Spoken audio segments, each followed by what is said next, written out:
Bienvenue au Club Le Figaro International. Dans une semaine, si tout va bien, nous connaîtrons le nom du prochain président des États-Unis, Donald Trump, ou la première femme à accéder au bureau ovale, Kamala Harris. Alors comment ont-ils mené leur campagne et quelles sont leurs chances respectives à l'approche de la ligne d'arrivée? Qu'est-ce qui va changer avec eux? À quoi devons-nous nous préparer? Mais aussi que devons-nous souhaiter pour les Américains et pour nous-mêmes? Nous en débattons tout de suite avec mes invités.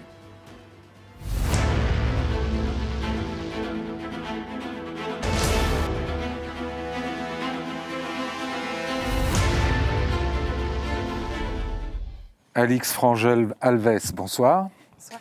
Vous êtes coordinatrice du programme Risques et stratégies du German Marshall Fund of the United States. Vous êtes spécialiste des politiques intérieures et étrangères américaines. Et vous co-signez une étude sur le prochain congrès qui sortira des urnes le 5 novembre, en même temps que la présidentielle donc, et son impact sur les relations entre l'Europe et les États-Unis. Gilles Delafont, bonsoir. Bonsoir. Vous avez longtemps été journaliste, grand reporter et correspondant à Beyrouth notamment. Aujourd'hui, vous êtes consultant et chercheur associé à l'Institut Thomas More. Vous connaissez bien les États-Unis, sur lesquels vous avez écrit plusieurs livres. Et vous venez de publier une étude intitulée « Trump 2024, la revanche d'une Amérique en colère ». Vincent Joly, bonsoir. Bonsoir. Vous êtes grand reporter au Figaro Magazine, pour lequel vous couvrez fréquemment les États-Unis. Et d'ailleurs, vous retournez dans ce pays dès demain pour couvrir l'élection. Victor Meira, bonsoir. Bonsoir. Vous êtes journaliste à la rédaction Internet du Figaro, où vous suivez vous aussi la campagne américaine, entre autres, bien sûr. Alors commençons peut-être par Donald Trump, qui mène une campagne un peu en sur-régime. On l'a vu dimanche soir au Madison Square Garden, entouré d'une pléiade de supporters, tous plus motivés les uns que les autres. Gilles Delafont, vous dites qu'il mène un peu campagne comme on mène une guerre culturelle. Oui, alors, il mène d'abord une campagne comme un acteur. Ouais. C'est un véritable acteur, c'est un showman qui est dans l'outrance en permanence, qui est prêt à tout et à dire n'importe quoi pour attirer l'attention sur lui, ce qui fait relativement bien puisque les médias n'arrêtent pas de se focaliser sur le moindre petit mot. Vous avez mentionné l'idée de guerre culturelle. Oui, pourquoi? Parce que si on regarde les différents sondages qui sont faits sur les grands sujets de société, par exemple les armes à feu ou par exemple le genre, eh bien, il y a un clivage phénoménal entre les électeurs dits républicains et les électeurs démocrates. C'est pas vraiment nouveau, mais ce fossé a tendance encore à s'agrandir. C'est-à-dire qu'on a... Un peu sous l'impulsion même de Trump. Bien sûr, parce que par exemple, il dynamite en quelque sorte les sujets. L'immigration était une préoccupation avant son premier mandat. Je crois qu'il y avait à peu près 46% des républicains pour qui c'était un sujet très important. Ils sont plus de 70% aujourd'hui. Aujourd'hui, c'est le premier sujet, pour les républicains, premier sujet de absolument. préoccupation. Moi, je reste malgré tout convaincu que, et ça, Philippe, vous le savez comme moi, aux États-Unis, quand on vote, on répond toujours à la même question. Est-ce que vous vivez mieux aujourd'hui qu'il y a 4 ans? D'ailleurs, Trump l'a posé lui-même. Exactement, comme Ronald Reagan avant lui, voilà. Il y a une 50aine d'années. Et je pense que le poids de l'économie va être aussi déterminant dans cette école. Alix Frangel-Alves. Tout à fait. Pour rebondir sur le point de l'économie, on voit que c'est la problématique la plus importante pour les Américains. Et aujourd'hui, dans les sondages, on le voit, bien que l'écart entre le camp républicain et le camp démocrate se rétrécit, que les électeurs américains ont plus confiance en les républicains pour mieux gérer l'économie. Pourtant, il n'a pas fait un mauvais travail, Joe Biden, sur les chiffres. Alors, le ressenti est peut-être pas exactement aligné sur les statistiques, mais on ne peut pas dire qu'il a ruiné l'économie américaine. Dans le Figaro, ce matin, on explique que la puissance économique américaine n'a jamais été si grande, que la productivité, l'Europe est complètement distancée. Non, tout à fait. Justement, l'Inflation Reduction Act en est un très bon exemple. C'est une énorme législation qui comprend plein de volets différents. Sous couvert, il faut expliquer ce que c'est, sous couvert de verdir, enfin de pousser les nouvelles technologies vertes, écologiques, mais en fait a pour effet d'attirer aux États-Unis énormément d'industries innovantes. Exactement. important, c'est vraiment l'objectif du reshoring, donc de relocaliser les chaînes de valeur aux États-Unis. Et donc, c'est pour ça que la réaction européenne était de dire qu'on voyait que c'était le lancement d'une course aux subventions. Mais du coup, ce reshoring, ce fait de relocaliser, de réindustrialiser, qui par ailleurs est vraiment un consensus qu'on peut voir entre l'administration démocrate et républicaine, c'est extrêmement bénéfique. Aux États-Unis, on le voit que notamment dans les États républicains, ce sont ces États-là qui bénéficient le plus de l'Inflation Reduction Act, ce qui va rendre la tâche plus difficile pour Donald Trump s'il est réélu. Revenons justement à la campagne de Trump, Vincent Joly. Le fait de diviser délibérément, de creuser les fractures plutôt que d'essayer de jeter un pont. C'était un peu la tradition. Aux États-Unis, toute personne qui prétendait à la magistrature suprême. Le mot acteur a été lâché. Moi, je dirais que c'est un vendeur. Il vend... en 2016, il vendait un concept qui était simple à comprendre, un mur. Il allait construire 3000 km de murs, il n'en a pas construit 3000. Et qu'est-ce qu'il nous vend cette année alors ? Une déportation de masse. Non, mais c'est ça. C'est-à-dire et on assiste à la même chose. C'est-à-dire que pour le mur, il avait commencé par nous expliquer qu'il allait en construire 3000 km pour 5 milliards. Il en a construit... Et le Mexique allait payer. Et le Mexique allait payer. Bon, il en a construit à moins de 200 km et ça a coûté bien plus que 5 milliards. Lui-même disait que ça a finalement coûté 40 milliards. Et là, c'est pareil. Il a commencé il y a 2 ou 3 mois à nous dire qu'il allait prendre 2 millions de personnes illégalement immigrées dans le pays et il allait les déporter. Maintenant, on est plus aux alentours de 21 millions. Alors, comment on estime aux États-Unis qu'il y a environ 12 millions de clandestins. Les experts disent 12, par définition, 12, 22, mais il pourrait dire 35. Il vend quelque chose. Ouais. Et il sait que... Pour vous, c'est l'immigration, c'est tout le reste. Il vend quelque chose qui colle.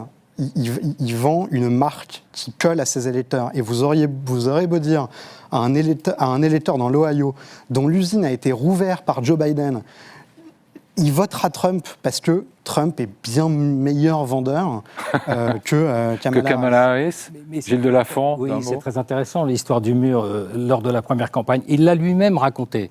Trump, au début, il ne savait pas. Donc il arrive en meeting et il balance 1 ou 2 idées comme ça. Et puis il écoute. Et quand il dit « je vais construire un mur », il entend « yeah ». Oui, enfin, dès sa déclaration de candidature, il vise les Mexicains en disant et les immigrés, l'Amérique latine qui nous envoie tous ces rebuts. Les bad hombres. Il y avait un sujet, mais il a décidé parce qu'il le teste en public. Ouais. Il voit comment ça réagit. Il interagit avec comme les gens. Comme un stand-up comédien. Comme vous le dites, Vincent, il vend ce que les gens ont envie d'entendre. Voilà. Victor, vous êtes jeune, c'est peut-être la première campagne américaine que vous suivez de près ? Oui. Comment vous l'observez ? Qu'est-ce que ça suscite comme réaction chez vous ? En vérité, j'avais aussi suivi déjà entendu parler de Trump. J'avais vaguement entendu parler de Trump avant cette campagne présidentielle. Donc, ce qui est vrai, ce qui est très intéressant, et je pense que vos 2 idées se rejoignent parfaitement, c'est à la fois un histrion qui déploie une violence folle, et en même temps, c'est un vendeur, et comme Vincent l'a dit, il parle de 10, 12, 15, 20, 30. Effectivement, il pourrait vendre n'importe quoi, tant qu'en face de lui, ça réagit. Ouais. C'est ça qui est assez étonnant. Sur cette campagne, sur cette violence, en vérité, Trump n'a pas vraiment changé. Je pense que c'est plutôt nous qui sommes mitridatisés par sa façon de faire. Ça ne nous choque plus tellement, mais effectivement, on sent quand même que ça monte en intensité, là, à mesure que ça se rapproche. Oui, Gilles, je crois qu'il y a un élément important sur cette campagne. Et pour moi, il y a une phrase clé, c'est le jour où, hyper énervé comme ça, il crie à l'Amérique « Je suis votre vengeance ». Et là, je pense que c'est très catalyseur chez toute une partie de l'Amérique pour qui Trump n'est qu'un vecteur. Ces gens-là ne sont pas dupes. Ils savent bien que c'est un homme d'affaires véreux, ils savent bien qu'il a un dossier judiciaire chargé, ils savent bien que ce n'est pas un saint, mais c'est celui qui peut les faire gagner. Et c'est ça qui est important. Et quand il leur dit « on va se venger », ça leur parle. Ouais. Je voudrais qu'on écoute un extrait du discours de Trump sur son adversaire, Kamala Harris. She's unfit for office. Everyone knows it. No one respects her. No one trusts her. No one takes her seriously. Everyone knows she is a very low IQ individual. From humiliating our country in Afghanistan to the war in Ukraine, to the nightmare on our border, to her inflation catastrophe, all done in conjunction with Sleepy Joe. Alors moi, il y a une chose qui m'a frappé dimanche en l'écoutant au Madison Square Garden, après tous ces surrogates, tous ces défenseurs, ceux qui essayent de vanter et de soutenir sa candidature, c'est que finalement, il parle il est doux dans son expression, les mots sont violents, mais ceux qui l'avaient précédé à la tribune étaient très vindicatifs, ils hurlaient. Non, Donald Trump, il dit des choses très méchantes sur un ton très doux. C'est sa marque de fabrique. Ça revient à ce que vous disiez auparavant, c'est que Donald Trump, c'est le roi des récits. C'est qu'il est très fort dans la communication, tout comme son colistier J.D. Vance, il ne l'a pas choisi pour rien.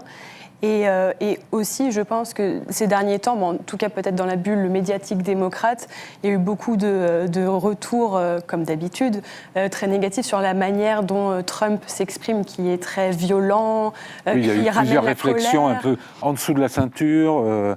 On passe sur les insultes et les violences verbales. Mais... Donc entre cette douceur et les 30 minutes où il s'est mis à hocher de la tête avec sa playlist favorite, je pense qu'il a essayé de ramener, oui, effectivement, une douceur à sa campagne et quelque chose de rassurant. En fait, c'est devenu banal, c'est-à-dire que le discours n'a pas besoin d'être accentué, d'être... les fidèles de Trump, ils vont à un meeting comme on va à un spectacle. Ouais. Ils vont voir un cirque. Mais c'est toujours le même spectacle, quand même.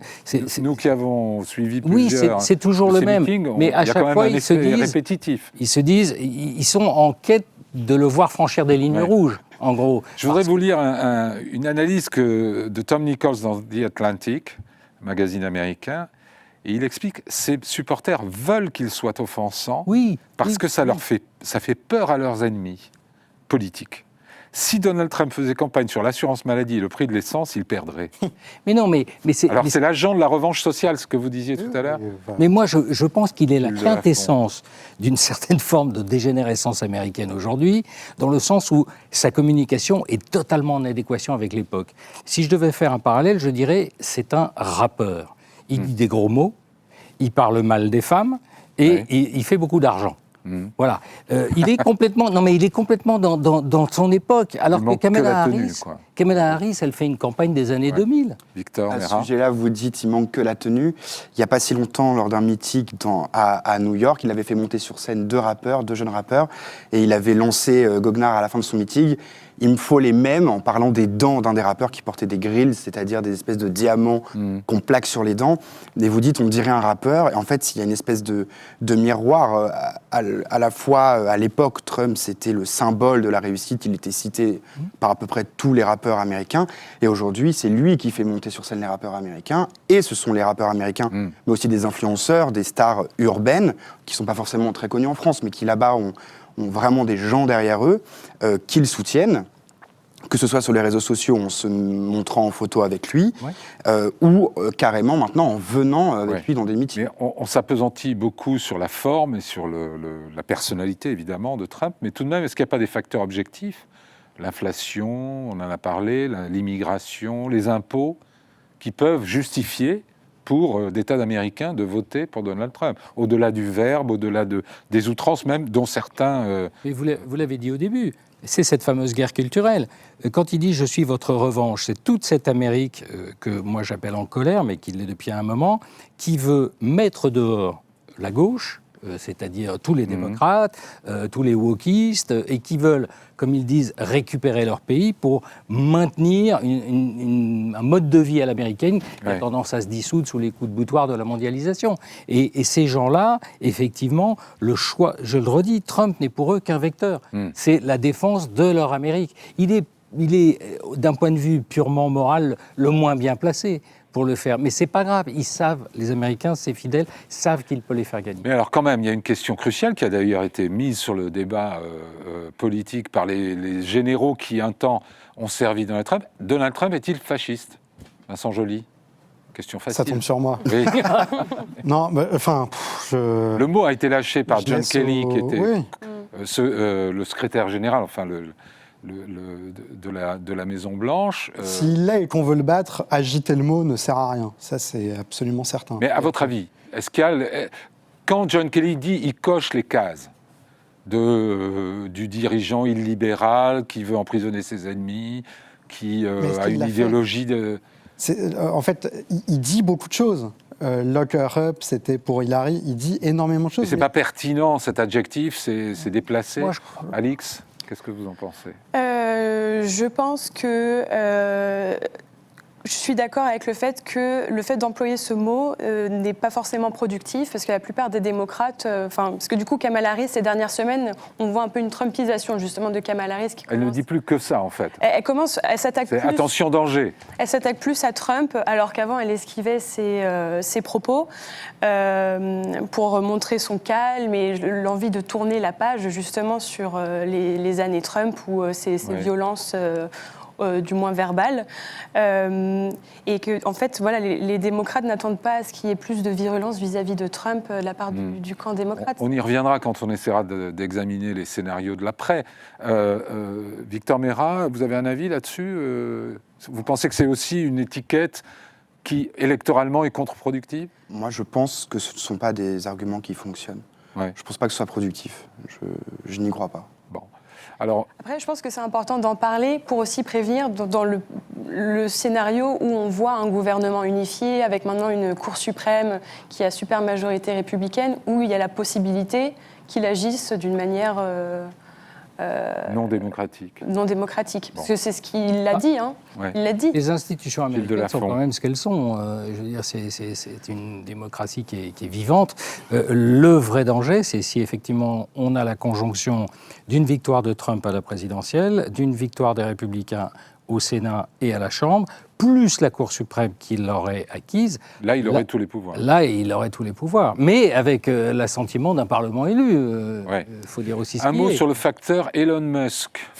Ça aussi, c'est quand même un élément nouveau. On a toujours vu des milliardaires s'investir dans les campagnes, financer, soutenir des candidats. Mais là, ça a atteint des proportions inédites.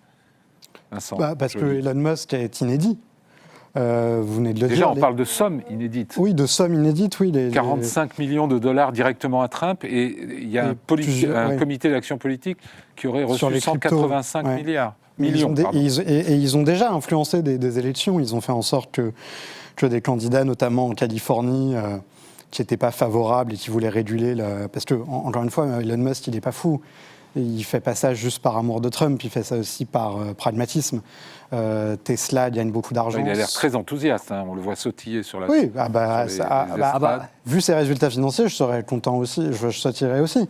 Il pèse 250 milliards de dollars. 250 milliards, il va beaucoup mieux que Renault. C'est pas grand-chose, 185 millions. Et puis même les 1 million qu'il distribue aux votants pour voter comme lui. Alors ça s'est arrêté assez vite. Effectivement, il a fait une loterie, il faut le rappeler à nos auditeurs. Dans laquelle, si vous êtes inscrit sur les listes électorales vous signez sa pétition, en tant que républicain, parce qu'aux États-Unis, on peut s'inscrire comme républicain, démocrate ou indépendant. C'est quelque chose qui nous échappe un peu souvent. Donc si vous êtes un électeur républicain qui s'est inscrit sur les listes électorales, vous participez à une sorte de loterie et vous pouvez gagner $1 million, une personne par jour. Ça s'est arrêté très vite parce que c'est pas tout à fait légal de financer, d'acheter des votes en fait. Surtout à ce prix-là. Quand on est confiant qu'on va gagner, normalement on fait pas ça. Ouais. Ce qui me laisse dire que même eux savent que l'élection est quand même ultra serrée. Ouais. Quand Trump gagne en 2016, encore une fois, c'est 80 000 voix dans 3 États. Et que si la participation... on dit toujours que Trump a gagné beaucoup de voix entre 2016 et 2020.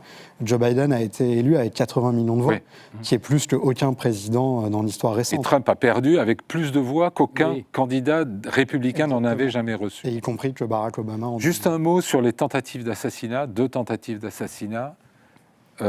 Rien de ce que fait Trump ne fait frémir ses courbes de sondage, mais rien de ce qu'il subit non plus, apparemment.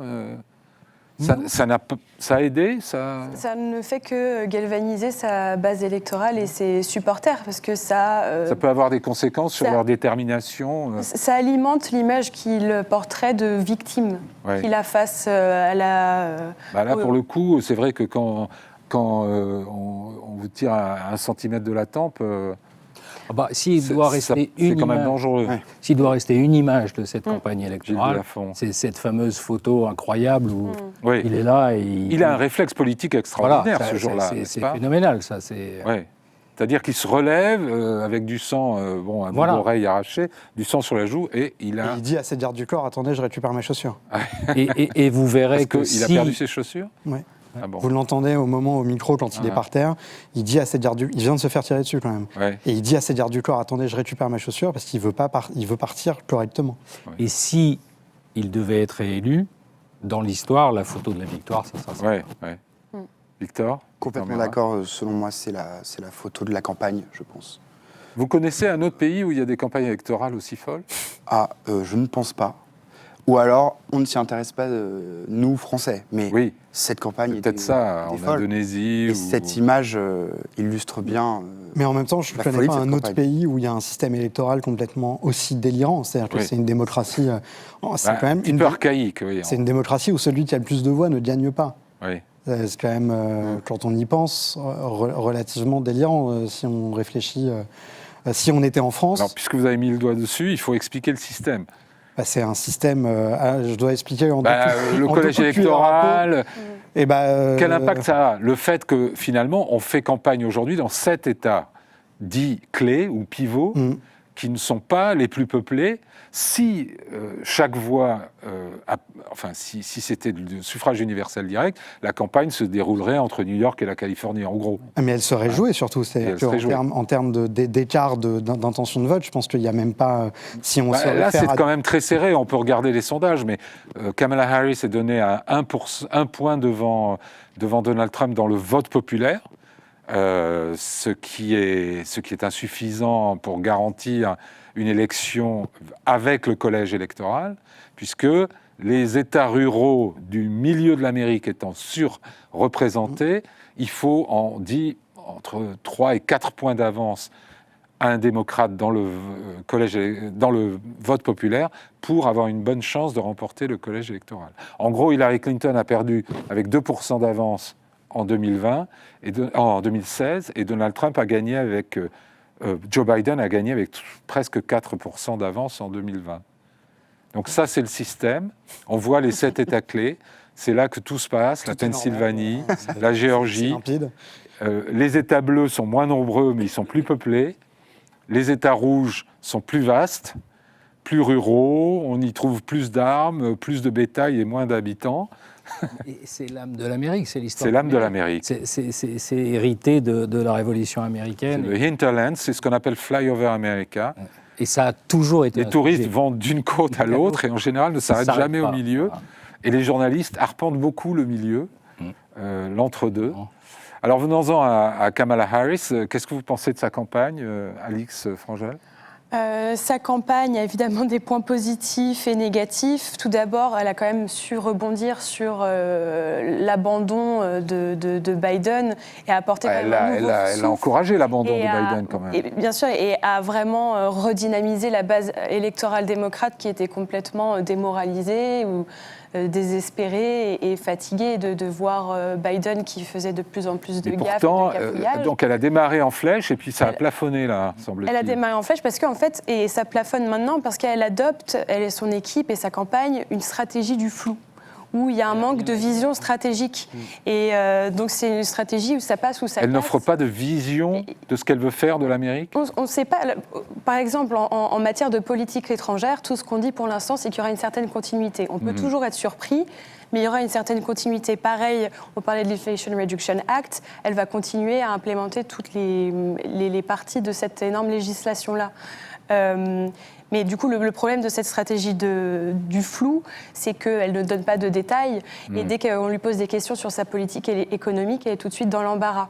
Et elle esquive beaucoup de réponses, en fait. Voilà, et je pense que sa stratégie, c'est d'attirer plus d'électeurs modérés, les indécis. Le problème, c'est que souvent, on voit que les indécis, justement, ils veulent plus de détails sur le programme politique des candidats. Vincent Joly, c'est une erreur stratégique de tout mettre sur l'anti-Trumpisme ? Oui, mais en même temps, elle esquive beaucoup de questions, Donald Trump aussi. Je pense que l'erreur de Kamala Harris, c'est de ne pas vendre quelque chose. C'est-à-dire que une des phrases les plus claires qu'elle ait dites et qui lui a amené, à mon avis, beaucoup de sympathie, c'est un jour quand elle a dit « mais vous rentrez chez moi la nuit, je vous tire dessus ». Et là, on se dit, ah, bah enfin, quand même, un petit sursaut, quand même une américaine. Et là, elle se dit, ah, bah oui, il faut quand même pas que j'oublie que les démocrates aussi ont des armes et que je peux pas être cette espèce de spectre qui ne dit rien, qui veut choquer personne, etc. Le problème de Kamala Harris aujourd'hui, c'est que, je ne sais pas si elle a encouragé le départ de Joe Biden, mais si elle l'a encouragé, elle n'a pas préparé grand-chose. Et pourtant, elle a quand même réussi à faire une OPA sur le Parti démocrate en un clin d'œil, ce qui n'était pas absolument gagné d'avance. Sur un déficit de candidats possible. Des candidats possibles, il y en a toujours, à condition de leur ouvrir la porte. Là, elle a réussi à la fermer tout de suite, non ? Il n'y a quand même pas beaucoup de poids lourds dans le Parti démocrate pour...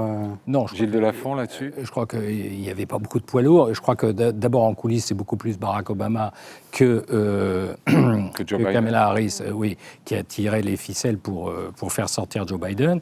Ça, c'est la première chose. Les démocrates, pardon, mais ils n'auraient pas pu s'offrir le luxe d'un vrai débat interne. Trop tard. Non. C'était trop tard. Beaucoup trop tard, rappelez-vous, beaucoup trop tard. On était à un mois de la convention ou quelque chose comme ça. Beaucoup trop tard. Vous disiez quelque chose au début de l'émission, vous disiez, mais l'économie américaine va bien, comment ça se fait ? Oui, elle va bien. Mais elle est incapable de la vendre, l'économie américaine, Kamala Harris. Oui. Kamala Harris, elle a profité de ce momentum où les démocrates étaient effectivement à plat. On l'a vu surgir, il y avait l'attrait de la nouveauté. Ensuite, on s'est rendu compte d'une chose. Premièrement, elle n'a rien à dire. Pas de projet, pas de vision, pas d'idée.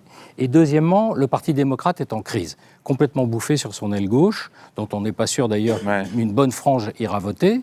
Donc, autant Trump a réussi une OPA phénoménale sur le Parti républicain, autant Kamala Harris n'a pas la même latitude. C'est un contrat à court terme. Ouais. Victor Meira, vous voyez l'Amérique que nous propose Kamala Harris ou pas ? C'est un tableau impressionniste. C'est des petits points par-ci, un peu de gouache par-là. Son argument fort, c'est les droits reproductifs, le rétablissement d'un droit à disposer de son corps, en particulier sur l'avortement. Puisque je pense que c'est là... C'est sur cette partie-là. Ça suffit ça pour faire campagne ou... Non, je pense que c'est compliqué déjà de faire campagne sur un seul argument, et c'est encore plus compliqué de faire campagne quand on n'a pas d'argument et qu'on est le candidat sauf qui peut. C'est-à-dire qu'ils auraient quand même dû, les démocrates, se préparer à ça, et c'est vrai que la préparation dans laquelle elle arrive dans l'arène, en plus face à Donald Trump, qui vend quelque chose, qui parle à sa base, qui elle-même est solide, c'est compliqué. Elle se bat... On ne comprend pas très bien, effectivement. Une chose qui m'étonne, c'est que c'est définir, une démocrate de Californie, le pire statut imaginable pour conquérir l'Amérique rouge dont on parlait. Et pourtant, personne n'utilise, ou presque, cet argument. Elle n'est pas tellement traitée de gauchiste. Donald Trump l'a traité de marxiste, de communiste, de gauchiste. Il a égrené tous les mots possibles et imaginables. Il fait ça avec tous les démocrates. Il l'avait fait avec Biden aussi. Mais juste rapidement, pour rebondir sur la question de l'avortement, c'est quand même un sujet très important pour les Américains. Et là-dessus, elle a été forte quand même, parce qu'elle a fait ce qu'on appelle le micro-targeting, où du coup, elle a la majorité des femmes qui auraient, selon les sondages, l'intention de voter pour elle. C'est quand même dans une... En tout cas, elle a fait chuter l'avance qu'avait Donald Trump sur l'électorat féminin blanc. Ça a l'air assez confirmé, assez net dans les sondages. Mais en tout cas, pour revenir à son profil donc de milieu urbain, progressiste, je pense que c'est là que son choix de colistier, donc Tim Walz, a été stratégiquement très bon, parce qu'il apporte cette complémentarité-là. Gouverneur est-ce qu'il imprime, comme on dit aujourd'hui ? Alors, si on le compare à J.D. Vance, il n'a pas la même présence médiatique. Si vous avez eu le plaisir de regarder le débat, qui était pour le coup plus civilisé que les derniers débats présidentiels, il a beaucoup plus de charisme, malgré que les questions de fond ne soient pas forcément abordées. Alors, venons-en à... On est à une semaine donc, du scrutin. Quelle analyse des sondages faites-vous ? Puisqu'on a 7 états clés où les deux candidats sont au coude à coude, parfois un plus un pour l'un ou pour l'autre, mais au coude à coude et dans la marge d'erreur, et un vote national qui est lui aussi au coude à coude. Quels enseignements vous en tirez, Vincent Joly ? À ce stade, c'est quoi votre analyse ? C'est comme vouloir analyser de quel côté la balle de basket va rebondir en tombant sur l'anneau. En vrai... Pour vous, vous voyez des chances équivalentes aux deux ? Déjà, il reste une semaine. Oui. Beaucoup de choses peuvent se passer en une semaine, je ne sais pas quoi, mais Mhm. peut y avoir... encore une fois, comme on est dans un récit médiatique, il faudra voir aussi... là, on le voit bien, tout le monde se mobilise. Eminem qui a été accueillir Barack Obama à Détroit, Beyoncé, Elon Musk. Enfin, là, tout le monde y va. Ça a un impact, ça, les people Ça, On a peut jamais- dire non, c'est dur, c'est difficile de dire que ça en a pas non plus. C'est-à-dire que à partir du moment où on se dit que c'est pas l'économie qui va faire en sorte qu'on va voter, les fameux indécis, tout peut les faire pencher d'un côté ou de Alors, l'autre. si c'est pas la rhétorique des deux candidats, si c'est pas l'économie, sur quoi votent-ils? Alors, moi, je pense que Gilles Delafont. il y a un tel antagonisme que les choix sont faits. C'est ce que disent d'ailleurs les sondeurs. Pour la grande majorité, Oui, pour presque totale. l'immense majorité. La question maintenant, c'est plus tellement une question de conviction, c'est une question de motivation. Oui. C'est-à-dire, oui, moi je vais voter Trump. Oui, mais est-ce que je vais me lever le matin pour y aller? Mhm. C'est ça la vraie question. C'est au niveau de la mobilisation des électeurs que ça va se jouer. Mais je ne crois pas une demi-seconde qu'il y ait un type qui se dise Kamala Harris ou Donald Trump. Les choix sont tellement tranchés et tellement radicaux que je ne crois pas vraiment à cette hésitation de Il n'y a plus d'indécis. Beyoncé est venue à un meeting de Kamala Harris, tiens, Taylor je vais Swift, voter. ouais. Non, mais par exemple, sur la question de Gaza et dans les Elles sont communautés musulmanes Mais ils vont du pas Michigan, là, ils ont mis en ligne une vidéo de Bernie Sanders qui, en gros, dit je ne suis pas d'accord avec Kamala Harris sur Gaza, mais pourquoi je vais voter pour elle et pas pour Trump? Et donc, il rappelle quand même à la communauté musulmane tout ce que Donald Trump a dit sur eux en 8 ans. Et il y en a eu des choses quand même, parce qu'il faut rappeler qu'il a dit que Gaza, ce serait formidable en résidence luxueuse de bord de mer, qu'il voulait... Hôtel de luxe à Gaza, comme en Corée du Nord d'ailleurs. Oui, il a quand même mis un ban sur les... pays musulmans. Donc il rappelle tout ça. Donc si un État peut basculer à 10 000 voix près, il suffit que Bernie Sanders il en convainc 700 avec sa vidéo. Mais Oui, mais vous, c'est déjà pas mal. vous partez du principe qu'il reste quelques indécis. Or, Gilles a l'air de nous dire qu'il n'y en a plus. Dans je ne pense, certaines minorités, oui. je pense pas que ce soit des indécis dans le sens où est-ce que je vote Trump ou est-ce que je vote Kamala Harris, mais c'est des indécis dans le sens que vous évoquez, Vincent. Si je dois voter, je voterai Kamala Harris, mais est-ce que j'y vais ou est-ce que j'y vais pas? Moi, je crois que l'indécision, elle est là. Les indécis sont Alix. aussi en majeure partie des personnes qui ne sont pas engagées politiquement. Et, Il y en a encore. Il y en a encore. C'est-à-dire certains qui ont échappé au pour ou contre Trump, en gros, c'est ce que vous nous dites. Oui. Bon, Là, il y a 41 millions d'Américains qui ont déjà voté. Ça donne une indication ou ça n'en donne aucune? Sur le résultat. Jusqu'ici, les démocrates poussaient leurs supporters à aller voter le plus tôt possible. Et Trump avait coutume de dire non, il faut aller voter le jour du vote, sinon c'est la porte ouverte à la fraude. Mais ça a changé cette année. Les républicains ont énormément encouragé, eux aussi, leurs électeurs à y aller tôt. Donc on se retrouve avec 41 millions d'électeurs qui ont déjà voté une semaine avant. Ce qu'on voit, juste pour revenir à ce que vous disiez, c'est que la mobilisation est beaucoup plus forte du côté républicain. Et il y a aussi le fait que les démocrates, c'est souvent les démocrates qui utilisent le vote par correspondance. Et ça fait partie des choses du système électoral américain qui peuvent pencher en la faveur de Trump le 5 novembre quand on n'aura pas les résultats définitifs, justement à cause de ce vote par correspondance. Victor Merin? Oui, j'allais aller aborder la même idée que Vincent, c'est-à-dire, effectivement, alors, comme vous l'avez dit, entre l'un et l'autre, à mon avis, il n'y a pas trop d'hésitation, mais effectivement, c'est plutôt dans les petites minorités de certains États dans lesquels les candidats font d'ailleurs le plus campagne en ce moment, dans certaines communautés arabo-musulmanes, latinos, c'est peut-être ces électeurs, ces candidats, ces électeurs qui pourraient se dire Kamala Harris, oui, non, une autre candidate, Il peut y avoir Stein, beaucoup par exemple, d'électeurs jouer à qui des sont débats comme ça. rebutés par la personnalité de Donald Trump, qui se souviennent qu'ils étaient épuisés il y a 4 ans à la fin de son premier mandat, parce que littéralement les Américains étaient épuisés, mais qui ne sont pas très convaincus par Kamala Harris. Pourtant, il semblerait que la participation doive être assez élevée. Or, quand on est emballé par aucun des deux candidats, on n'est pas obligé d'aller voter. Oui, Gilles Delafont. il ne faut pas oublier que souvent, on vote à la fois pour le président, mais on et vote, une longue liste de... Oui, il y a son sénateur, ou il y a son représentant, il y a son shérif. Donc on a un multiple choix, en fait. Ouais. Et on peut faire, ça peut arriver, un président Trump et un sénateur démocrate. Ça peut arriver aussi. Ça, c'est les split tickets, mais qui tendent à disparaître. Et notamment dans le Montana, on en parlait avant que les micros s'ouvrent tout à l'heure. Voilà, un sénateur démocrate dans une terre très très rouge s'apprête à perdre son 4e mandat face à quelqu'un qui a été parachuté là-bas, parce que justement, même des républicains qui votaient toujours républicains et qui ont voté Donald Trump, mais qui votaient pour ce sénateur démocrate, finissent par se dire non, là les démocrates ont trop perdu pied dans cette Amérique-là. Donc le split ticket qui permet justement de voter de 2 couleurs différentes, apparemment tend lui aussi à disparaître. Parce qu'il y a eu un vrai travail de fait par Trump pendant les dernières années pour placer des candidats à lui, des candidats MAGA, là, son mouvement, dans Make toutes America les élections Great locales Again. et de mailler un petit peu le pays, comme le décrivait Vincent. Alors, il y a un aspect très coloré à cette campagne, on a vu les déclarations des uns et des autres, mais il y a aussi une dimension très tendue, en fait, avec les deux camps qui se préparent à des contestations tous azimuts. Il y a des armées d'avocats partout.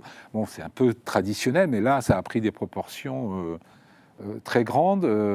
On voit des bureaux électoraux protégés par des snipers, des drones.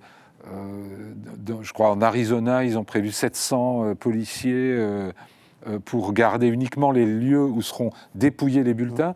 Est-ce qu'on va tout droit vers un pugilat public, de nouveau des violences Comment anticipez-vous ça, Victor Merat? Déjà, comme vous l'avez dit tout à l'heure, il n'y a peut-être que dans ce pays-là qu'on voit ça. C'est quand même étonnant, ça nous semblerait étonnant d'aller voter avec 5 snipers sur le toit d'en face et de savoir que le bulletin que je mets dans l'urne est ensuite envoyé dans un centre qui les stockerait et escorté par 10 camions, l'armée, un hélicoptère. Enfin, ça paraît complètement fou pour nous. Pour une démocratie qui prétend être un modèle Donc mondial. Déjà, c'est assez étonnant. Oui, je pense que ça peut déborder, parce que de toute façon, déjà, c'est une campagne violente, les mots sont violents, on attise la violence aussi. Ça ne m'étonnerait pas, en tout cas, Est-ce que ça déborde dans tous les cas de figure, ou est-ce que s'il y a une victoire claire de Trump, ça passe sans violence? C'est peut-être le scénario dans lequel il y aurait le moins de violence, peut-être. Violence, je ne sais pas. La contestation, je pense qu'elle existera dans les deux cas, mais à mesure différente. Juste pour rebondir sur les violences, rien qu'hier, il y a des urnes qui ont été brûlées dans l'État de Washington. Brûlées, et il me semble qu'il y a aussi 175 000 membres du Parti républicain qui ont été mandatés pour aller surveiller les bureaux de vote. Ce qui paraît quand même incroyable, et du coup on a peur aussi qu'il y ait des mesures d'intimidation qui soient effectuées contre les agents électoraux. Mais pour revenir sur la question des contestations, Trump l'a dit, si Kamala Harris gagne, si les démocrates gagnent, ça veut dire qu'ils ont triché. Si je perds, les démocrates ont triché. On se souvient évidemment du 6 janvier, de l'assaut du Capitole, et Washington s'y prépare, mais il est quasi certain que Trump va contester cette élection. S'il doit couler, il ne va pas couler en douceur. Et puis il aura le soutien. Il faut dire qu'il joue sa liberté dans cette élection. C'est surtout ça, oui. Il va directement en prison. Mais deux choses. Oui, la première chose, c'est qu'effectivement, on est aux États-Unis et l'élection est très serrée. Donc, il y aura des contestations, donc il y aura des recours en justice qui seront multiples et variés. Ça, c'est la première chose importante. La deuxième chose, c'est un point que je voudrais souligner parce qu'il est, à mon avis, fondamental et extrêmement important. C'est qu'il y a un péché originel de la démocratie américaine. Et ce péché originel, c'est, vous y avez fait référence, le mois de janvier 2021. Lorsqu'un président appelle à l'insurrection pour invalider un scrutin et que le Sénat et la Chambre des représentants ne votent pas l'impeachment. Là, il y a seulement 10 élus républicains qui votent l'impeachment, donc il n'est pas destitué. Et ça, c'est le péché originel de la démocratie américaine. Mais comment vous l'expliquez ?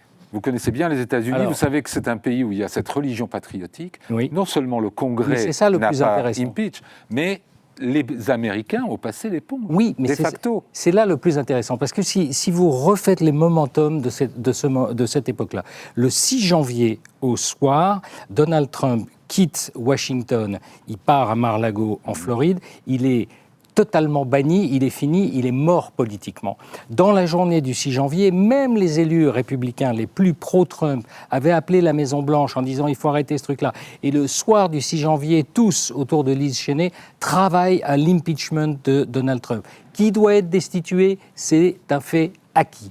Pourquoi il ne l'est pas? Parce que ça va prendre un petit peu de temps et que tous les élus républicains se rendent compte d'une chose, c'est que Donald Trump a fait 6 ou 8 millions de voix de plus que 4 ans auparavant, qu'il y a une base et qu'il y a un mouvement hyper important derrière. Et c'est cette base qui va terroriser l'establishment républicain, ce qui fait que les républicains, un à un, vont dire « Ah, je ne suis pas très sûr finalement qu'il ait appelé à l'insurrection » et vont refuser de voter la destitution. Et ce péché originel, c'est ce que porte aujourd'hui l'Amérique.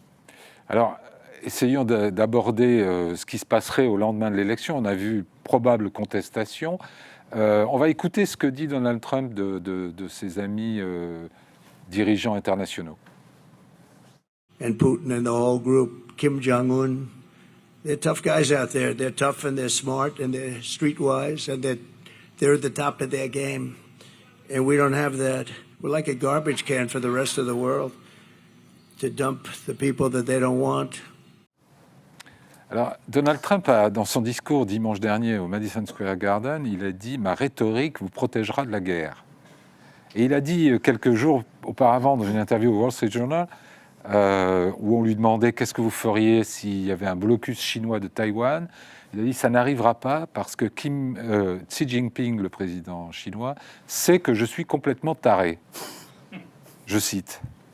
C'est ça la politique étrangère de Donald Trump à laquelle il faut s'attendre C'est ça, c'est la politique étrangère du leader fort. Mais ça marche le bluff? Ça a marché dans les 4 premières années du mandat de Trump. Quand on l'entend dire qu'il peut mettre fin à la guerre en Ukraine en 24 heures, et que c'est possible parce qu'il peut conditionner le soutien américain il peut même l'arrêter tout simplement. À l'Ukraine, en poussant Zelensky à faire des concessions territoriales et donc à ce que l'Ukraine perde son intégrité territoriale, oui, c'est possible. Mm-hmm. Il faut se rappeler que pendant le premier mandat de Donald Trump, il n'y a pas eu de guerre. Oui. Il le répète. Et il le répète. Non seulement il n'y a pas eu de guerre, il y a eu des accords commerciaux qui ont été renégociés aux avantages des États-Unis, et il y a eu un accord, les accords d'Abraham, entre certains pays. Qui ont survécu à la guerre à Gaza. Et qui ont survécu à la guerre à Gaza. Donc, au niveau du track record, il n'est pas si mauvais. Est-ce que c'est pas ce que vous décrivez là, est-ce que c'est pas finalement quelque chose qu'on a tendance à perdre de vue à cause des déclarations outrancières des uns et des autres, mais peut-être que les Américains se souviennent plus de la présidence Trump qu'ils ne s'arrêtent au seul personnage, non? Est-ce que ça fait du sens de dire, mais oui, finalement, les 4 années de Trump, ça n'a pas été dramatique, il a baissé mes impôts, il a lutté contre l'immigration avec plus ou moins de succès, il a défendu l'Amérique sans engager de guerre, mais en bluffant, avec une rhétorique un peu musclée. Oui, et là où je crois, il incarne, enfin, ou en tout cas, difficile à dire, mais une forme de diplomatie tout à fait nouvelle. La diplomatie, c'est pas son truc, il n'y connaît rien, il comprend rien. Vous lui demandez de dire à un tel pays où est-ce qu'il est sur la carte, il n'est pas capable de vous le montrer. Par contre, faire du business, il sait faire. Donc lui, ce qu'il veut, c'est passer des accords, des deals. Il a écrit un bouquin qui s'appelle « L'art de faire des deals ». Il veut faire des deals. Poutine, je vais faire un deal avec lui. Tu veux la moitié de l'Ukraine, mais je te la donne. Qu'est-ce que j'en ai à fiche de la moitié de l'Ukraine? Il veut faire un deal avec Xi Jinping. Il veut faire ça. Vous savez qu'à chaque fois qu'il se déplaçait dans un pays, alors on convoquait les conseillers pour lui expliquer ce qu'il a... Il disait, il n'y a qu'un chiffre qui m'intéresse. Quelle est la balance commerciale avec ce pays? Est-ce que je suis déficitaire? C'est ça qui l'intéresse. Il y a une forme d'ultra-pragmatisme et de cynisme qui plaît aux Américains. Et c'est efficace? Ça fonctionne? On verra. Mais je suis assez d'accord avec Alice quand vous dites qu'il dit « je peux faire la paix en Ukraine en 24 heures ». Je pense qu'il peut, mais la question pour nous, Européens, c'est à quel prix? Oui. Alors justement, pour l'Europe, déjà, l'hypothèse d'une élection de Kamala Harris, ça serait quoi? on continue comme avec Joe Biden, rien ne change, ou bien est-ce que l'America First, finalement, l'Amérique en premier, ça marche avec tous les présidents et bien avant Trump? C'est complètement ça. Je pense qu'il faut d'abord parler des continuités, que ce soit Kamala Harris ou Trump. C'est cette tendance protectionniste, c'est America First et China First. On voit que la priorité numéro 1, et ça date bien de Barack Obama, c'est la Chine. Cette compétition avec la Chine est vraiment ce qui caractérise quasi toutes les politiques publiques aux États-Unis, la politique économique, industrielle, la politique étrangère, la politique énergétique, la politique commerciale. Et encore une fois... Mais est-ce que l'Amérique n'est pas en train de gagner cette bataille? Après s'être remis en question, avoir eu beaucoup d'interrogations sur le fait que la puissance chinoise la montée en puissance était inexorable. Aujourd'hui, on voit que l'économie chinoise est en difficulté, l'économie américaine est florissante. Je ne pense pas que les États-Unis seraient gagnantes dans le sens, en restant sur l'analyse des implications pour les Européens, dans le sens où elle forcera, que ce soit Kamala Harris ou Trump, bien sûr Trump sera beaucoup plus agressif, à s'aligner sur la politique chinoise. Par tout moyen possible, en prenant en levier de pression le gaz naturel liquéfié qui est importé des États-Unis en Europe, en levier de pression l'Alliance transatlantique, le Conseil pour le commerce et les technologies, le Conseil de l'énergie entre les États-Unis et l'Europe, utiliser toutes ces plateformes pour faire pression sur les Européens pour qu'ils s'alignent sur la politique China First. En utilisant même des mesures coercitives, des sanctions, des mesures extraterritoriales, les droits de douane, évidemment, il faut en parler. Et ça pourrait entraîner évidemment un backlash de la part des Européens et une espèce de bataille commerciale entre les deux pays qui ne serait absolument pas bénéfique aux États-Unis. Mais ça, c'est plutôt dans l'hypothèse Trump que dans l'hypothèse Kamala ou non, dans les deux cas? Dans les deux cas. Oui. Ouais. Est-ce que, Vincent Joly, est-ce que vous pensez que les Européens ont intérêt à une victoire de Kamala Harris plutôt que Trump? Oui, mais pas forcément là où on l'attend. C'est-à-dire que moi, là où je vais être... Si Kamala Harris ou Donald Trump passe, moi, ce qui va m'intéresser, ça c'est sera leur... un des deux. Voilà. Mais ce que je veux dire, c'est leur rapport, par exemple, à des industries comme la tech, qui nous concernent quand même beaucoup plus directement. C'est-à-dire que quand on voit aujourd'hui... bon, c'est galvaudé de le dire, mais quand on voit l'explosion de l'intelligence artificielle et des géants comme OpenAI, comme Google, etc., qui dirigent nos vies depuis bien longtemps, mais le rapport, aujourd'hui, la Silicon Valley, une partie, Peter Thiel, Elon Musk, ils font payer aux démocrates une volonté de réguler, etc. Et ça, c'est des choses qui peuvent avoir un impact directement sur les Européens, mais les Européens au sens... citoyens d'Internet, si vous voulez. C'est-à-dire que c'est quand même des géants aujourd'hui qui sont dans un rapport de force avec tout le monde. L'Europe est une des entités qui arrive le plus à leur tordre le bras.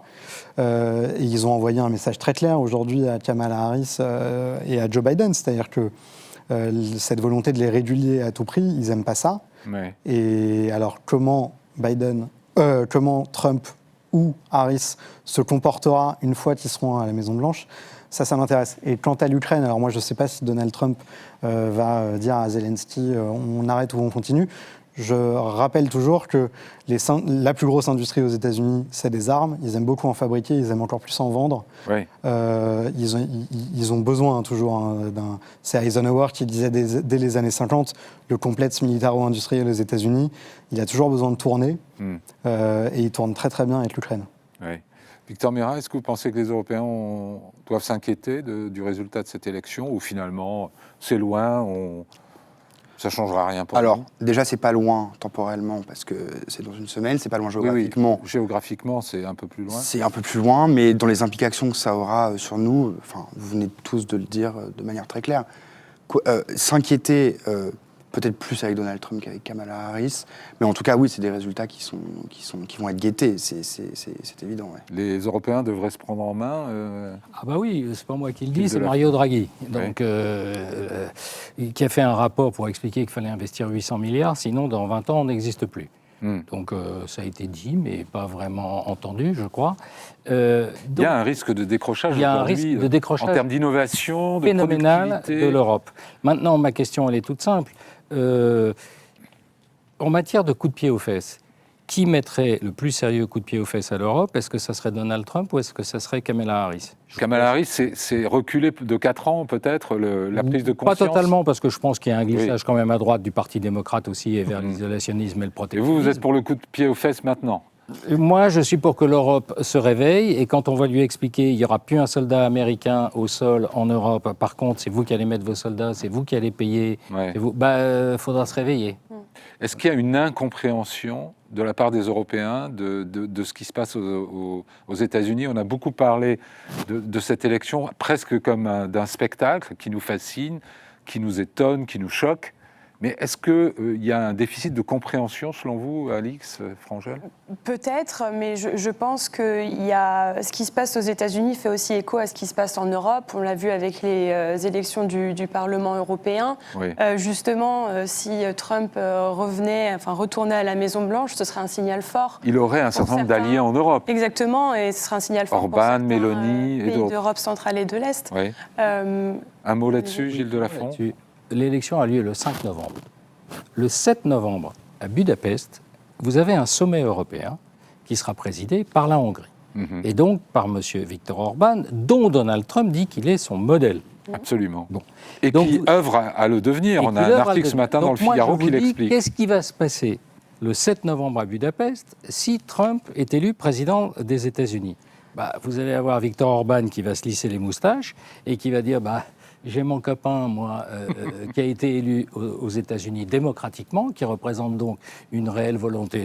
Et ça va créer un trouble au sein de l'Europe qui risque d'être extrêmement important. Alors, il nous reste moins d'1 minute, donc mon petit quiz de fin d'émission. Vous pariez sur qui, Alix Frangel-Alves? Victoire de qui dans une semaine? Je ne suis pas Alan Lichman, je ne pourrais pas Vous parier. pariez pas? Non. Vincent Joly, Kamala Harris. Kamala Harris, Gilles Delafont. Je suis un peu comme Alice, je ne veux pas parier, non pas que... Je ne sais vraiment pas. Alors, je vais vous faire une réponse de Gascon. Si vous ne savez pas avec les sondages, vous allez voir un site qui s'appelle Polymarket, qui est un site de parieurs. Oui, mais... Bon, le site de parieurs donne Trump. D'accord. Donald Trump, ok. Victor Mérin, Pareil, vous osez parier ou pas? Non, je ne suis pas Vous joueur. n'osez pas parier. Je ne suis Bon. pas joueur. Eh bien, le résultat des courses, en tout cas, devrait être connu mercredi prochain, lors de notre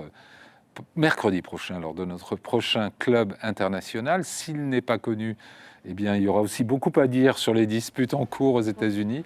Merci à tous les 4 de vos lumières sur cette question. Merci à vous de nous avoir suivis. Je vous donne rendez-vous la semaine prochaine, donc mercredi. Très bonne semaine à tous.